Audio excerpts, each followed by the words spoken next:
Okay, അപ്പൊ നമ്മൾ dry സെല്ലിനെ കുറിച്ച് പറഞ്ഞു. ഡ്രൈ സെല്ല് എന്താണ് നടക്കുന്നതെന്ന്. ഓക്കെ, ഡ്രൈ സെല്ലിന് അപ്പോൾ ഡ്രൈ സെല്ലിൽ നിന്ന് കിട്ടുന്നത് എത്രയാണ്? 1.5 വോൾട്ട് ആണ്. ഓക്കെ, ഇത് ഈ 1.5 വോൾട്ട് എന്ന് വെച്ചാൽ മാക്സിമം ആണ് കേട്ടോ. അതായത് റിയാക്ഷൻ ടോപ്പ് നോച്ച് ആയിട്ട് റൺ ചെയ്യുമ്പോൾ കിട്ടുന്ന EMF ആണ്. പിന്നെ അത് പതുക്കെ എന്താവും? കുറഞ്ഞ് ഇല്ലാതെയാവും. കാരണം എന്താണ് സംഭവിക്കുന്നത്? സിങ്ക് Zn2+ ആയിട്ട് മാറാണ് അല്ലേ? ഹലോ. പിന്നെ MnO2 MnOOH ആയിട്ട് മാറാണ്. NH4Cl ഉണ്ടായിരുന്ന അത് അമോണിയ ആയിട്ട് മാറാണ്. അപ്പൊ ഇതൊന്നും റിവേഴ്സിബിൾ അല്ല. ഇതൊക്കെ ഒരു പക്ഷെ റിവേഴ്സിബിൾ ആയിരുന്നെങ്കിൽ നമുക്ക് എന്ത് ചെയ്യായിരുന്നു? അത് റീചാർജ് ചെയ്യായിരുന്നു അല്ലേ? ഇപ്പോൾ മൊബൈലിലെ ബാറ്ററി ഇല്ലേ? ഹലോ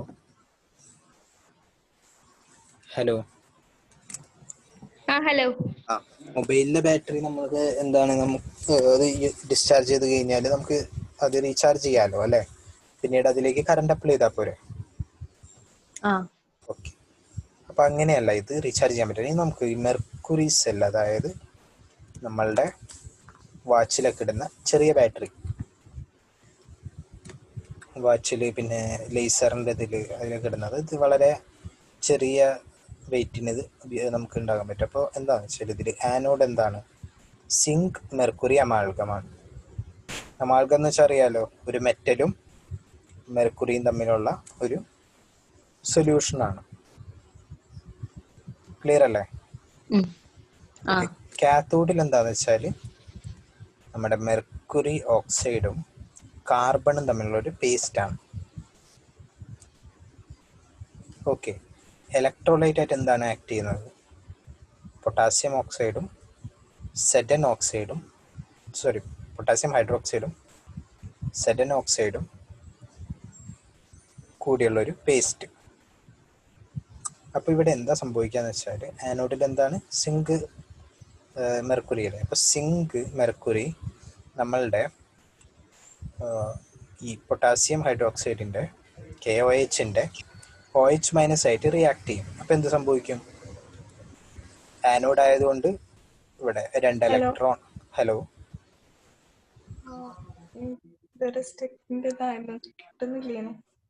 എന്താണ്?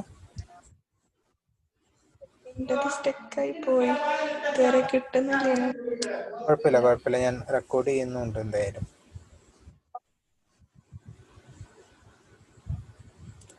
അപ്പോൾ ആനോഡിൽ എന്താ സംഭവിക്കും? സിങ്ക് KOHൻ്റെ OH- ആയിട്ട് റിയാക്ട് ചെയ്തിട്ട് സിങ്ക് ഓക്സൈഡ്, സോളിഡ് സിങ്ക് ഓക്സൈഡും വാട്ടറും അതേപോലെ 2 ഇലക്ട്രോണും ഉണ്ടാവും അവിടെ. അടുത്തത് കാത്തോഡിൽ എന്ത് സംഭവിക്കും? കാത്തോഡിൽ സംഭവിക്കുന്നത് നമ്മൾക്കിവിടെ HgO ഉണ്ട്, പേസ്റ്റ് അല്ലേ? HgO കാർബൺ അല്ലേ? അപ്പോൾ ഈ മെർക്കുറിക് ഓക്സൈഡ് ഇവിടെ ഉണ്ടാവുന്ന വാട്ടറായിട്ട്, അല്ലെ, അവിടെയുള്ള വാട്ടറായിട്ട് റിയാക്ട് ചെയ്തിട്ട് ആ വാട്ടറും പിന്നെ ഈ 2 ഇലക്ട്രോണും റിയാക്ട് ചെയ്തിട്ട് എന്തുണ്ടാവും? മെർക്കുറിയും OH- ഉണ്ടാവും അവിടെ. അപ്പോൾ ബേസിക്കലി എന്താ സംഭവിക്കുന്നത്? സിങ്ക് അമാൾഗവും മെർക്കുറിക് ഓക്സൈഡും റിയാക്ട് ചെയ്തിട്ട് സിങ്ക് ഓക്സൈഡും മെർക്കുറി ഉണ്ടാവും. അപ്പോൾ സെൽ പൊട്ടൻഷ്യൽ 1.35 വോൾട്ട് ആണ്. ഹലോ.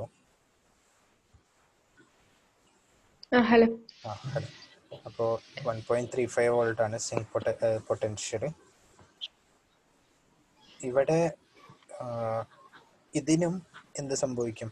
ഇതിൻ്റെയും ഇപ്പോൾ ഇവിടെ സിങ്കില് ഈ അമാൾഗം സെറ്റനോ ആയിട്ട് മാറിക്കഴിഞ്ഞാൽ പിന്നെ എന്താണ്? പിന്നെ നടക്കില്ല റിയാക്ഷൻ അല്ലേ? അപ്പോൾ ബാക്കി എന്താ ഉണ്ടാവുക? സെറ്റനോയും ഉണ്ടാവും, Hg ഉണ്ടാവും.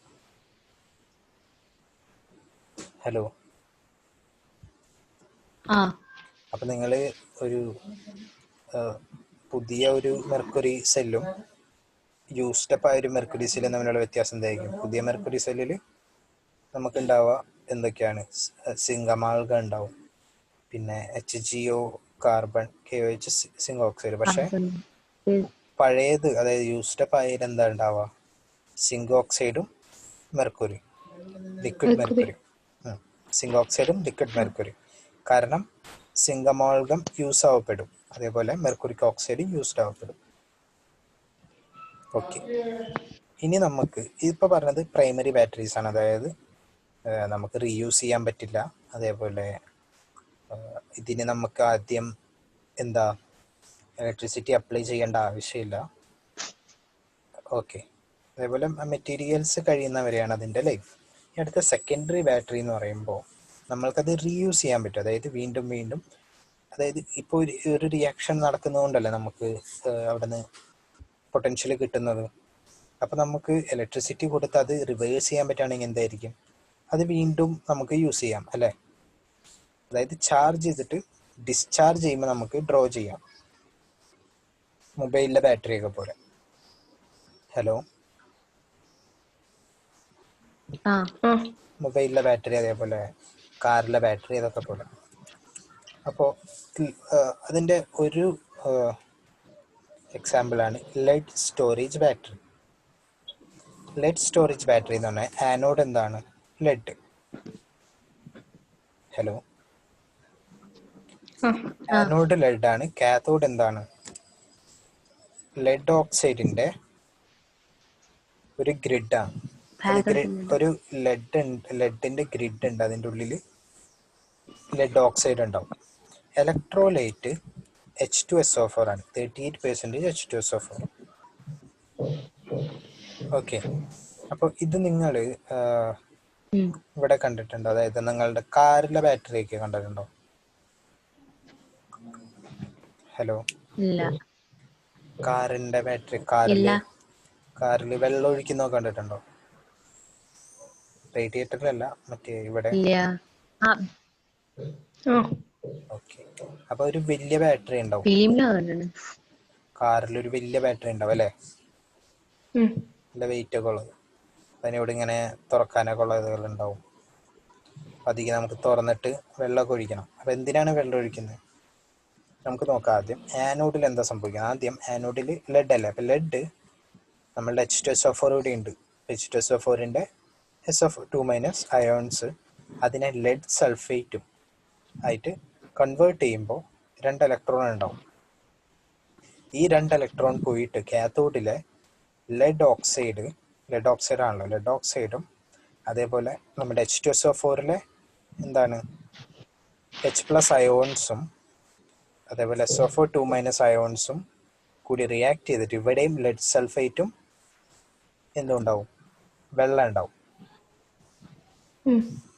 ഓക്കെ, അപ്പോൾ ഓവറോൾ റിയാക്ഷൻ എന്തായിരിക്കും, ലെഡും ലെഡ് ഓക്സൈഡും H2SO4 റിയാക്ട് ചെയ്തിട്ട് ലെഡ് സൾഫേറ്റും H2O ഉണ്ടാവും.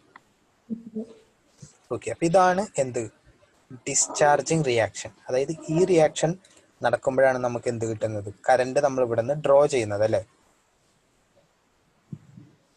ഹലോ, കാറിൽ ശരിക്കും എന്തിനാണ് ബാറ്ററി? കാറിനൊരു എഞ്ചിനൊക്കെ ഉണ്ടല്ലോ, പെട്രോൾ എഞ്ചിൻ, ഡീസൽ എഞ്ചിൻ. അപ്പൊ കാറിൽ ശരിക്കും എന്തിനാണ് ബാറ്ററി?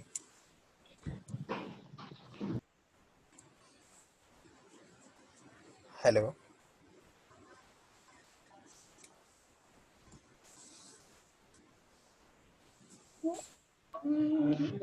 ഹലോ, കാറില് എന്തിനാണ് ബാറ്ററി?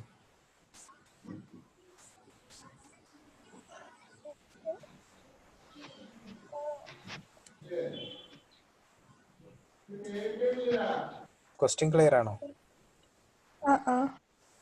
കാറില്, നമ്മളുടെ ഒരു കാറിൽ എന്തിനാണ് ബാറ്ററി? ബാറ്ററിയുടെ ആവശ്യം എന്താണ്?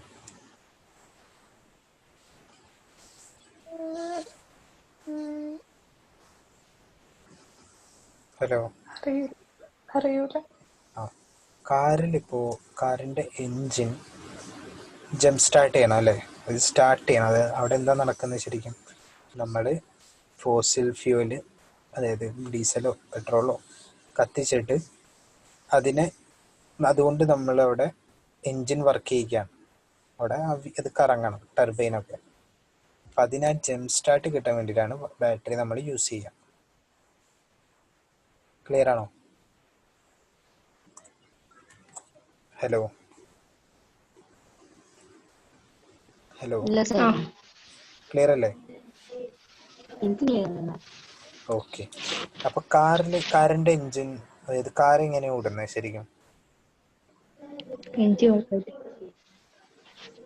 അതായത് നമ്മൾ പെട്രോൾ അല്ലെങ്കിൽ ഡീസൽ ഒഴിക്കുന്നു അല്ലേ ടാങ്കിലേക്ക്. അപ്പൊ എന്ത് സംഭവിക്കും? ഇതിനെ നമ്മൾ കത്തിക്കും. എന്തെങ്കിലും ഒരു സാധനം കത്തുമ്പോൾ എന്താ സംഭവിക്കുക? കത്തുമ്പോൾ എന്താണ് സംഭവിക്കുക? ബേസിക്കലി അവിടെ എന്തൊക്കെയാ ഉണ്ടാവുക? ഏതെങ്കിലും ഒരു വസ്തു കത്തുമ്പോൾ എന്താ? ഹീറ്റ് പ്രൊഡ്യൂസ് ചെയ്യും. ഹീറ്റ് പ്രൊഡ്യൂസ് ചെയ്യും. അതായത് അവിടെ ഒരു കലോറിഫിക് വാല്യൂ ഉണ്ടാവും അല്ലേ? എല്ലാത്തിനും ഒരു കലോറിഫിക് വാല്യൂ ഉണ്ട്. അതായത് എല്ലാം കത്തുമ്പോൾ പ്രൊഡ്യൂസ് ചെയ്യുന്ന ഹീറ്റോ അല്ലെങ്കിൽ ഫ്ലെയിമിൻ്റെ ഇതോ ഒന്നും സെയിം അല്ല. ഓരോ വസ്തുവിനും വ്യത്യാസമാണ്. കലോറിഫിക് വാല്യൂ എന്ന് കേട്ടിട്ടുണ്ടോ? ഓക്കെ. അപ്പൊ കലോറിഫിക് വാല്യൂ ഏറ്റവും കൂടുതൽ എന്തിനാ?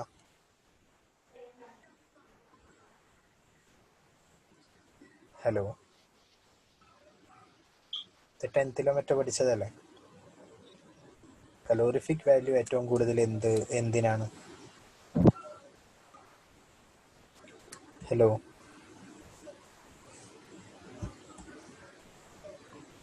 ഇടയ്ക്ക് ഫോൺ ഹാങ് ആയി. H2 ആണ് കലോറിഫിക് വാല്യൂ ഏറ്റവും കൂടുതൽ. അതുകൊണ്ടാണ് ഹൈഡ്രജൻ സെല്ലുകൾ അല്ലെങ്കിൽ ഹൈഡ്രജൻ എൻജിൻസ് ഒക്കെ, ഹൈഡ്രജൻ കത്തിച്ച് ഉള്ള എൻജിൻസ് ഒക്കെ ഉണ്ടാക്കാനായിട്ട് വളരെയധികം റിസർച്ച് നടക്കുന്നത്. ഹൈഡ്രജൻ റെഡിലി അവൈലബിൾ ആണ്, അതേപോലെ കലോറിഫിക് വാല്യൂ വളരെ കൂടുതലാണ്. പക്ഷെ ഹൈഡ്രജൻ നമുക്ക് യൂസ് ചെയ്യാൻ വളരെ ബുദ്ധിമുട്ടാണ്. പക്ഷെ അതുപോലെ തന്നെ നമ്മളുടെ ഫോസിൽ ഫ്യൂവൽസ് എന്ന് പറയുമ്പോൾ എന്താ? കോള്, പെട്രോള് അല്ലേ? കോളും പെട്രോളും ഫോസിൽ ഫ്യൂവൽസ് ആണ്. കാരണം കോൾ എന്ന് വെച്ചാൽ പണ്ട് ഇങ്ങനെ എന്താ മണ്ണിന്റെ അടിയിലൊക്കെ പെട്ടുപോയ മരങ്ങൾ. പെട്രോൾ എങ്ങനെയുണ്ടായേ? പ്ലാങ്ക്ടൺ, അതേപോലെ ഈ പണ്ടത്തെ സീയിലുണ്ടായിരുന്ന കുറെ ജീവികൾ മരിച്ചു പോയതിന്റെ ഫോസിൽ. ക്ലിയർ ആണോ? ഓക്കെ. അപ്പോൾ ഈ ഫോസിൽ ഫ്യൂവൽസിന് വളരെ കലോറിഫിക് വാല്യൂസ് ഉണ്ട്. അതായത് പണ്ടൊക്കെ നമ്മൾ ഈ പണ്ടത്തെ ട്രെയിനൊക്കെ കൽക്കരി ട്രെയിൻ എന്നൊക്കെ കേട്ടിട്ടില്ലേ? അപ്പൊ കൽക്കരി ട്രെയിൻ എങ്ങനെയാ ഓടിയിരുന്നേ? കൽക്കരി അതിലെ എഞ്ചിനിൽ കൽക്കരി ആഡ് ചെയ്തിട്ട്. അതിലേക്ക് കൽക്കരി ആഡ് ചെയ്തിട്ട് കൽക്കരി കത്തിയിട്ട് ആ ഒരു എനർജി കൊണ്ട്. അതായത് ഇവിടെ ഒരു റൂം ഉണ്ടാവും ഇങ്ങനെ, എന്താ, ഇവിടെ കൽക്കരി ഇങ്ങനെ ഇട്ടിട്ടുണ്ടാവും. ഒരാൾ ഇവിടെ നിൽക്കും, എന്നിട്ട് ഇവിടെ ഒരു എഞ്ചിൻ പോലത്തെ സംഭവം ഉണ്ടാവും അല്ലേ? ഇയാൾ ഇവിടെ നിന്ന് ഈ കൽക്കരി ഇങ്ങനെ കോരിയിടും. അപ്പൊ ഇവിടെ എന്താ സംഭവിച്ചത്? ഇവിടെ കൽക്കരി നമ്മൾ ഇട്ടിട്ട് കത്തിക്കും. കൽക്കരി കത്തിക്കുമ്പോൾ എന്ത് പറ്റും? ഹീറ്റ് ഉണ്ടാവും കുറെ അല്ലേ? ഹീറ്റ് ഉണ്ടാവും. അപ്പൊ നമ്മൾ എന്താ ചെയ്യേണ്ടത്? ഹീറ്റിനെ നമുക്ക് എന്തായിട്ട് മാറ്റണം? മെക്കാനിക്കൽ എനർജി ആയിട്ട് മാറ്റണം അല്ലേ? അപ്പൊ എങ്ങനെ മാറ്റാൻ പറ്റും? ഒന്ന് നമുക്ക് എന്താണെന്ന് വെച്ചാൽ ഇതിന്റെ അടുത്ത് വെള്ളം വെച്ച് കഴിഞ്ഞാൽ എന്ത് സംഭവിക്കും? സപ്പോസ് ഇതിന്റെ മേലെ, ഇപ്പോൾ കൽക്കരി കത്തുന്നതിന്റെ മേലെ വെള്ളം വെച്ച് കഴിഞ്ഞാൽ എന്ത് സംഭവിക്കും? വെള്ളം തിളയ്ക്കും അല്ലേ? അതായത് വേപ്പർ പ്രഷർ കൂടും. അപ്പൊ ഇതിന്റെ സ്റ്റീം കൊണ്ട് നമുക്ക് എന്ത് ചെയ്യാം? ടർബൈൻ കറക്കാം. ഹലോ, മനസ്സിലായോ?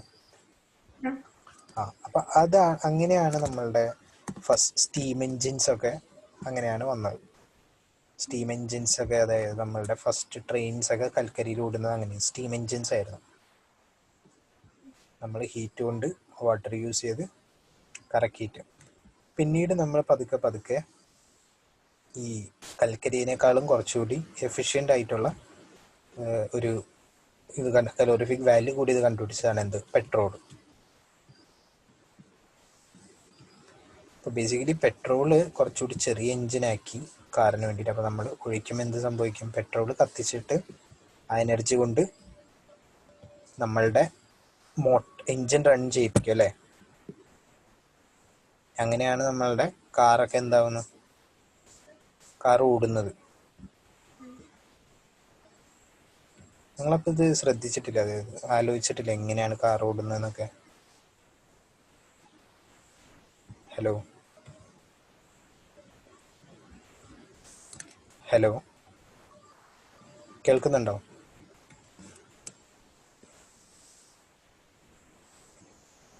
നിഹാല, അദീബ കേൾക്കുന്നുണ്ടോ?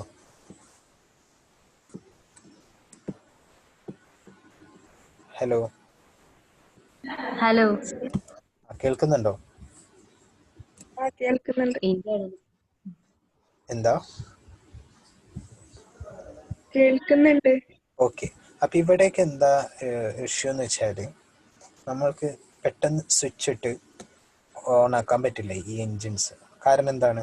ഇത് ഇത് കത്താനായിട്ടൊരു എനർജി വേണം അല്ലേ?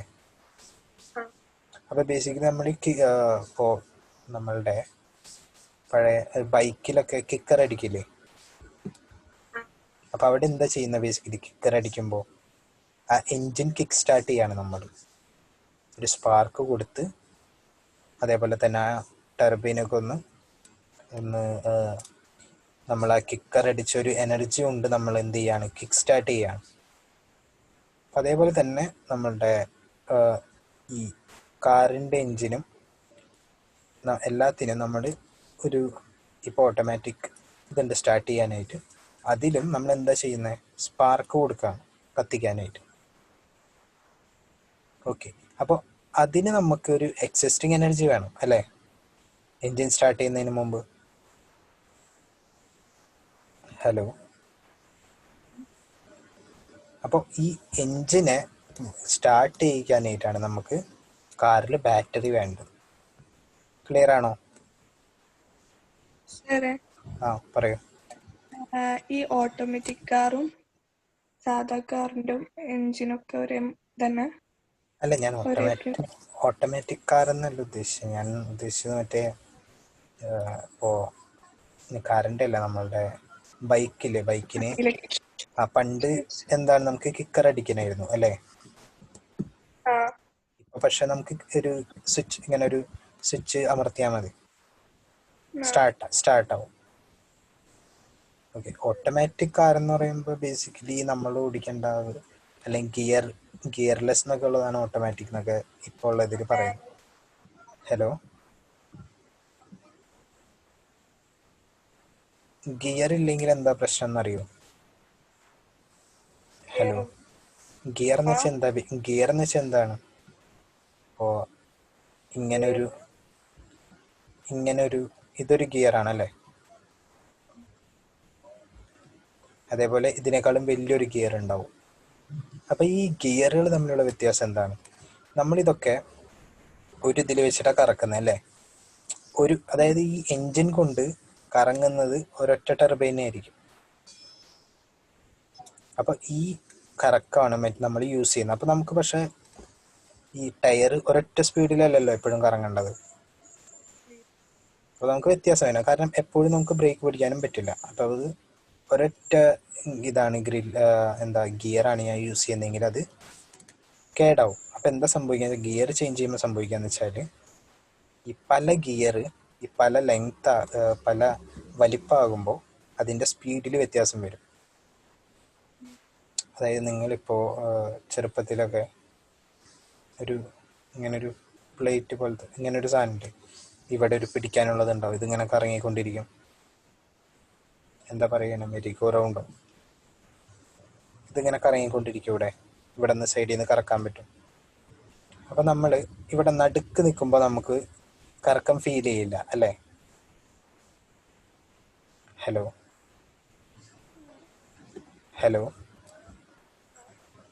അതായത് നമ്മൾ ഈ നടുക്ക് നിൽക്കുമ്പോൾ നമ്മളുടെ കറക്കം വളരെ കുറവായിരിക്കും. ഇത്ര ദൂരമല്ലേ കറങ്ങുന്നുള്ളൂ. സപ്പോസ് ഒരു സെക്കൻഡ് ഇത്ര. പക്ഷെ ദൂരേക്ക് പോകുന്നതോറും എന്ത് സംഭവിക്കും? നമ്മൾ കവർ ചെയ്യുന്ന ദൂരം കൂടും. പക്ഷെ ഇത് രണ്ടു പേരും ഈ ദൂരം ഒരൊറ്റ ടൈമിലല്ലേ കവർ ചെയ്യുന്നത്. ഒരാൾ ഇവിടെ നിൽക്കുകയാണ്, ഒരാൾ ഇവിടെ നിൽക്കുകയാണ്, ഒരാൾ ഇവിടെ നിൽക്കുകയാണെങ്കിൽ അപ്പോൾ ഇതിൻ്റെ സ്പീഡിന് ഭയങ്കര വ്യത്യാസം ഉണ്ടാവും. എന്തിന്? ഈ പോയിന്റിന്. അതായത് വലിപ്പം കൂടുന്തോറും സ്പീഡിന് വ്യത്യാസം വരും. സ്പീഡിന് മാത്രമല്ല വ്യത്യാസം വരാം, ഈ റെവല്യൂഷൻ്റെ ഇതിനും വ്യത്യാസം വരും. അപ്പം അങ്ങനെയാണ് നമ്മളുടെ എന്ത് വർക്ക് ചെയ്യുന്നത്, ഗിയേഴ്സ് വർക്ക് ചെയ്യുന്നത്. അങ്ങനെയാണ് നമ്മൾ ചേഞ്ച് ചെയ്യുന്നത്. നമ്മളിപ്പോൾ ഗിയർ സൈക്കിളൊക്കെ കണ്ടിട്ടില്ലേ?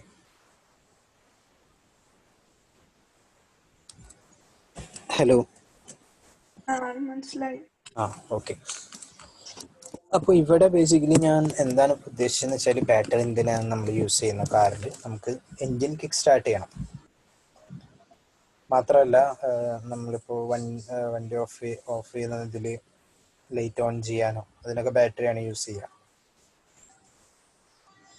ഓക്കെ, അപ്പോൾ ഇതാണ് ഡിസ്ചാർജ് ചെയ്യുന്നത്. അതായത് ഈ കെമിക്കൽ റിയാക്ഷനിൽ നമ്മൾ എനർജി എടുക്കുന്നു. ഇനി ഇത് റീചാർജ് ചെയ്യണമെങ്കിൽ നമ്മൾ എന്ത് ചെയ്യും? ഒന്ന് ഇതിൻ്റെ ഓപ്പോസിറ്റ് ചെയ്യണം അല്ലേ?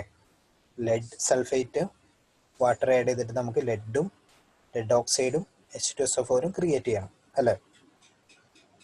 ഹലോ, കേൾക്കുന്നുണ്ടോ?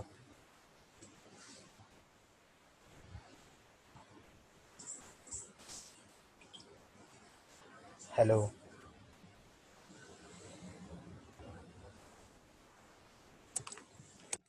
ഹലോ,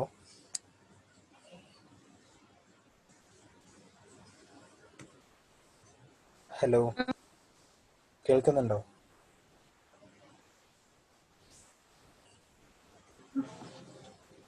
ഓക്കെ, അപ്പോൾ നമ്മൾ എന്താ ചെയ്യാന്ന് വെച്ചാൽ, ഈ സെല്ലിനേക്കാളും ഹയർ പൊട്ടൻഷ്യലുള്ളൊരു വേറൊരു സെല്ലിലേക്ക്, അല്ലെങ്കിൽ നമ്മളുടെ സപ്ലൈയിലേക്ക്, വീട്ടിലെ കറണ്ടിലേക്ക് കണക്ട് ചെയ്തിട്ട് എന്ത് ചെയ്യും? വാട്ടർ അല്ലേ ഇവിടെ കഴിഞ്ഞത്, അതായത് ഇപ്പോൾ വാട്ടർ ഇവിടെ ഇത് കുറേ ഇതായിട്ട് പോകും. എന്തായിട്ട്? വാട്ടർ ആയതുകൊണ്ട് ആവിയായിട്ട് പോകും. അപ്പം നമ്മൾ വാട്ടർ ആഡ് ചെയ്യുക അതിലേക്ക്. എന്തിലേക്ക്? ഈ ലെഡ് സ്റ്റോറേജ് ബാറ്ററിയിലേക്ക്. അതുകൊണ്ടാണ് ഞാൻ പറഞ്ഞത് നമ്മൾ ബാറ്ററി റീചാർജ് ചെയ്യുന്ന സമയത്ത് വെള്ളം ഒഴിക്കും. നിങ്ങളിനി വീട്ടിൽ കാറൊക്കെ ഉണ്ടെങ്കിൽ ചോദിച്ചാൽ മതി, ഓടിക്കുന്നവരോടോ അപ്പയോടോ അവിടെ വീട്ടിലുള്ളവരോട് എങ്ങനെയാണ് റീചാർജ് ചെയ്യുന്നത്. അപ്പോൾ അവരതിൽ വെള്ളം ഒഴിച്ചിട്ട്, ഇപ്പോൾ വളരെ അടിയിലേക്ക് പൊട്ടൻഷ്യൽ പോയിട്ടില്ലെങ്കിൽ നമുക്ക് വെള്ളം ഒഴിച്ചിട്ട് പിന്നെ പതുക്കെ AC ഒക്കെ ഓഫ് ചെയ്ത് വണ്ടി ഒന്ന് ഓടിച്ചാൽ മതി, തന്നെ റീചാർജ് ആയിക്കോളും എഞ്ചിനിൽ നിന്ന് അങ്ങോട്ട് കറണ്ട് പാസ് ചെയ്തിട്ട്. അതല്ല, അല്ലെങ്കിൽ നമ്മളിത് റിമൂവ് ചെയ്തിട്ട് വേറെ ഇലക്ട്രിക് സോഴ്സായിട്ട് കണക്ട് ചെയ്തിട്ട് വെച്ചാലും മതി. ഓക്കെ, അപ്പോൾ അവിടെ എന്താ സംഭവിക്കുകയെന്ന് വെച്ചാൽ, ലെഡ് സൾഫേറ്റ് വാട്ടറായിട്ട് നമ്മൾ ആഡ് ചെയ്ത വാട്ടറും കൂടുതൽ വാട്ടറായിട്ട് റിയാക്ട് ചെയ്തിട്ട് ലെഡും ലെഡ് ഓക്സൈഡും അതേപോലെ സൾഫ്യൂരിക് ആസിഡും അവിടെ പ്രിപ്പയർ ആവപ്പെടും. ക്ലിയർ ആണോ? അപ്പോൾ എങ്ങനെയാണ് റീചാർജ് ചെയ്യാൻ പറ്റുന്നതെന്ന്? ഓക്കെ, ഇനി നമുക്ക് ഫ്യൂവൽ സെൽസ് എന്താ നോക്കാം. ഫ്യൂവൽ സെൽസിൻ്റെ ഫ്യൂവൽ സെൽ എന്ന് പറയുമ്പോൾ നിങ്ങൾക്ക് എന്താ തോന്നുന്നത്? ബേസിക്കലി ഇങ്ങനത്തെ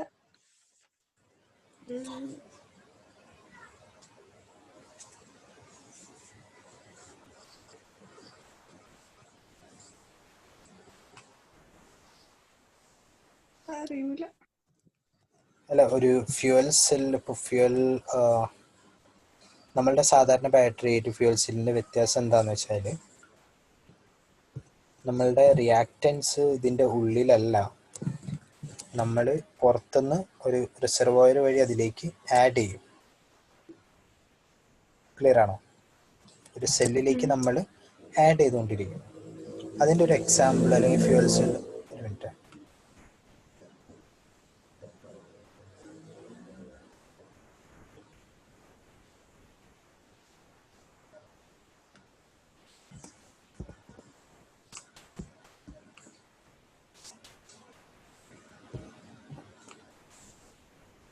ഓക്കെ, അപ്പോൾ നമ്മളിവിടെ സ്പേസ് വെഹിക്കിൾസിൽ നമ്മളുടെ സ്പേസ് ഷട്ടിലൊക്കെ യൂസ് ചെയ്യുന്നത് എങ്ങനെയാണെന്ന് വെച്ചാൽ ഇവിടെ കാണിച്ചിട്ടുണ്ട്. രണ്ട് ഗ്യാസസ്, അതായത് ഹൈഡ്രജനും ഓക്സിജനും നമ്മൾ എന്ത് ചെയ്യും, ഇവിടെ നിന്ന് സപ്ലൈ ചെയ്യും അല്ലേ? Hello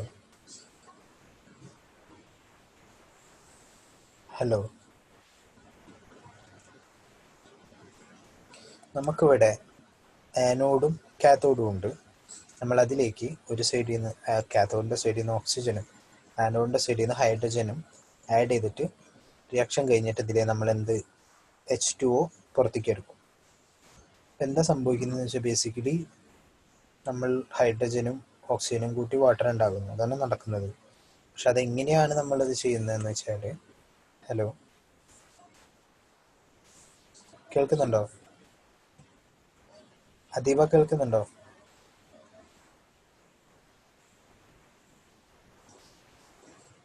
Adeeba okay. അപ്പം ഇവിടെ നമ്മൾ കാർബൺ റോഡ്സ് ആണിത്. ഈ കാത്തോഡ് ആനോഡ് രണ്ടും കാർബൺ റോഡ്സ് ആണ്. അതിൽ അടിയിൽ നമ്മൾ KO ഇതിൽ ഹലോ എന്താണ്? Hello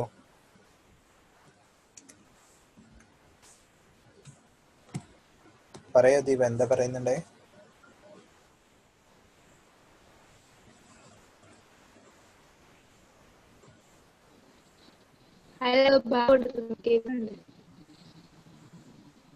okay. അപ്പോൾ എന്താ ചെയ്യുന്നതെന്ന് വെച്ചാൽ കാർബൺ റോഡ്സ് ആണ് ഇലക്ട്രോഡ്സ്, അതേപോലെ KOH ആണ് നമ്മുടെ ഇലക്ട്രോഡ്. അപ്പോൾ നമ്മൾ ആനോഡിൽ നമ്മൾ എന്ത് ചെയ്യും, ഹൈഡ്രജൻ കടത്തിവിടും, കാഥോഡിൽ ഓക്സിജൻ കടത്തിവിടും. അപ്പോൾ എന്താ കാഥോഡിൽ എന്ത് സംഭവിക്കും? Oxygen H2O plus 4 electron 4OH minus ആവും.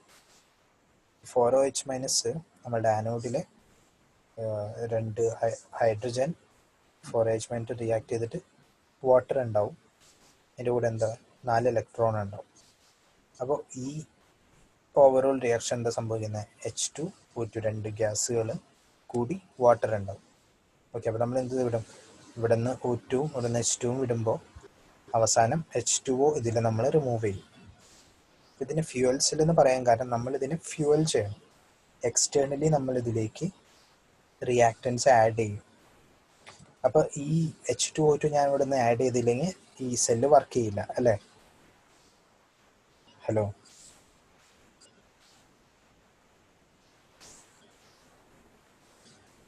അതുകൊണ്ടാണ് ഫ്യൂവൽ സെൽ എന്ന് പറയുന്നത്. അപ്പോൾ ഇവിടെ വേസ്റ്റ് ഒന്നുമില്ല, ഇവിടെ വരുന്നത് H2O ആണ്.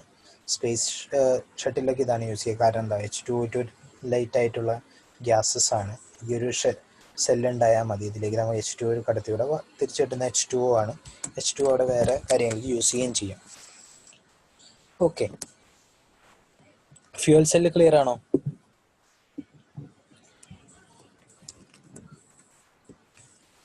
ഹലോ അദീബ ക്ലിയർ ആണോ? മുസൈബ ക്ലിയർ ആണോ എന്താണ് ഫ്യൂവൽ സെൽ എന്ന്?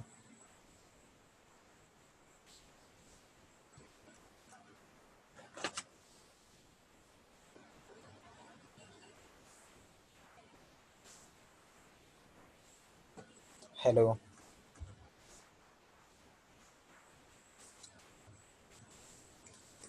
ഹലോ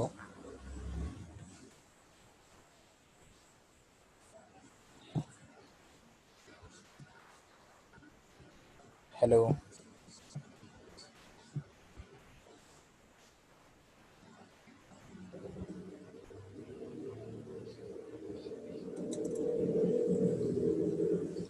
ഹലോ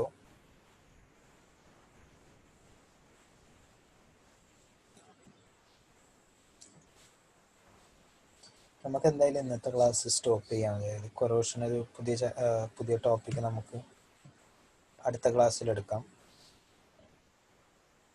ഓക്കെ, ഇതുവരെയുള്ള ഭാഗങ്ങൾ എന്തെങ്കിലും ഡൗട്ട് ഉണ്ടെങ്കിൽ ചോദിക്കാം. ഇപ്പോൾ ഞാൻ എന്തൊരു വീഡിയോ അപ്ലോഡ് ചെയ്യാം, അപ്പോൾ വീഡിയോ കണ്ടിട്ട് ചോദിക്കാം.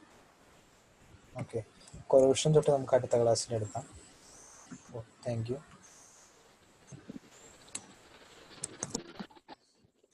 ഇന്നത്തെ ഭാഗങ്ങൾ ക്ലിയർ ആണെന്ന് വിശ്വസിക്കുന്നു. അപ്പോൾ എന്തായാലും കുറേ പേര് മിസ്സാക്കിയിട്ടുണ്ടാകും. അപ്പോൾ എന്തായാലും അയച്ചു കൊടുക്കുക റെക്കോർഡ് ആക്കിയിട്ട്.